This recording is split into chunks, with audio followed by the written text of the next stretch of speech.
Hello there again. Ian Cathcart here, Minister in Flemington Hallside. Thought for the day.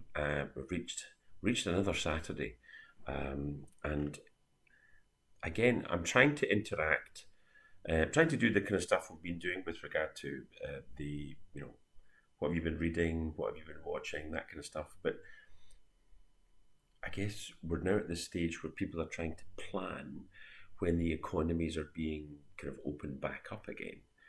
And so, this side of the Atlantic, various countries in Europe, various countries on the other side of the Atlantic, in America, it does seem that there's quite a lot of who gets to decide what it's going to be, and who's in charge, and who's the best, and who's the biggest, and who's the greatest. And so, there's an obvious passage for that. But we'll get back to application in a moment. This is Matthew chapter 18. At that time, hear what God wants you to hear this morning.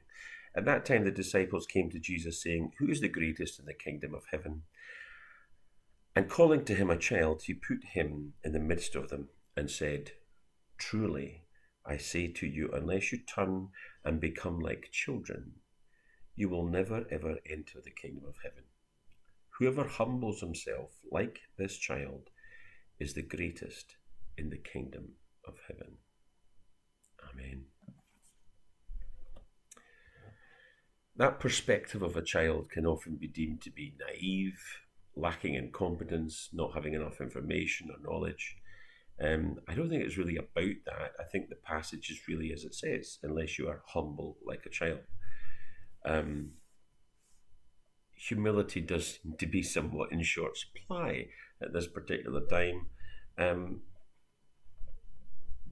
that whole perspective of a child, that approach that you have when it's not childish but childlike, that humility, where do you find that? It was just because of the situation, whether it's seeing stuff on the television screen and who's in charge and who's the greatest. It put me in mind of that passage, but it also put me in mind of this story. I recognise this isn't, I hope you'll agree, and hasn't been thus far, just an opportunity for not so much stand-up comedy as sit-down comedy.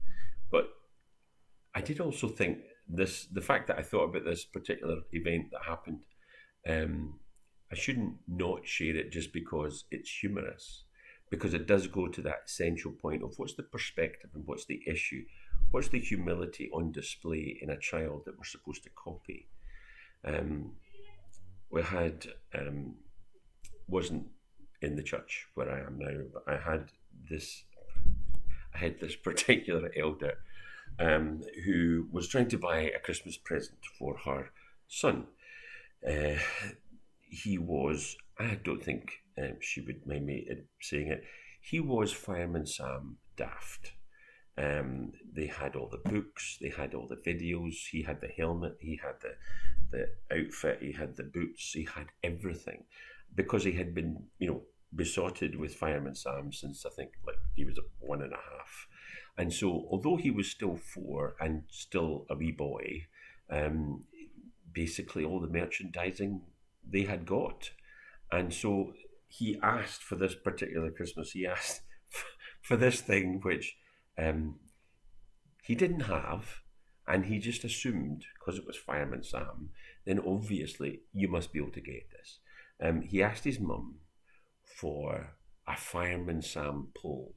For those of you who are not sufficiently up to speed, and it's quite a high speed, up to speed with Fireman Sam, he is like the standard firefighters. He comes down, they sort of congregate in their wee kind of accommodation above the engine, and then they come down the pole, and then they get into the fire engine and go off and fight the fire, or get the cat out of the tree. It's Fireman Sam, it's usually a cat out of a tree. Anyway, the point is, this elder, and she was an elder, and she still is an elder, she said she had the weirdest conversation she's ever had with any person in a toy shop. She said to the guy in charge that she was obviously, son, Fireman Sam focused, and could she buy a Fireman Sam pole? And he said, amidst all the various things that the Fireman Sam franchise put out as merchandising, they didn't put out poles. At which point there was something of a pregnant pause where he then leaned forward and said, I can get you a pole.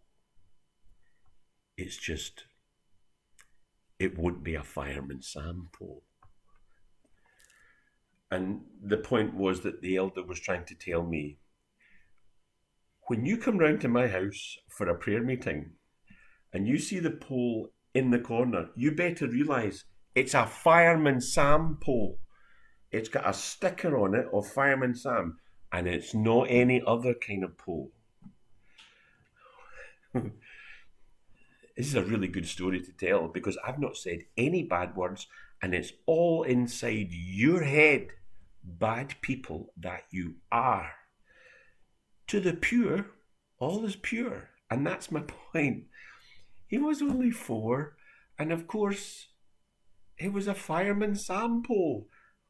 What else? What other kind of pole could it be?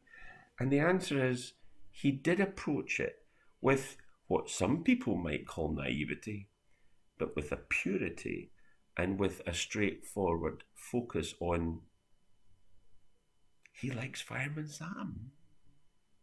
What does it mean to enter the kingdom of heaven with the humility of a child? I think it does mean different things in different situations. In our world, in coronavirus lockdown world, I do think we need to be more cynical. Apologies. We need to be less cynical. We need to be more, not even trusting, because trusting can be dismissed as just being stupid. But we do need to be more aware of the fact that not everyone can be treated with the same level of cynicism and disdain. Some people are worth trusting. Some people are worthy of respect. I don't think I'm going to sit and say, well, this is the politician you should be focused on, and this is the medical. You decide, but what I'm saying is there is a level of cynicism in our society which can sometimes be quite draining. Spiritually, is everybody that cynical?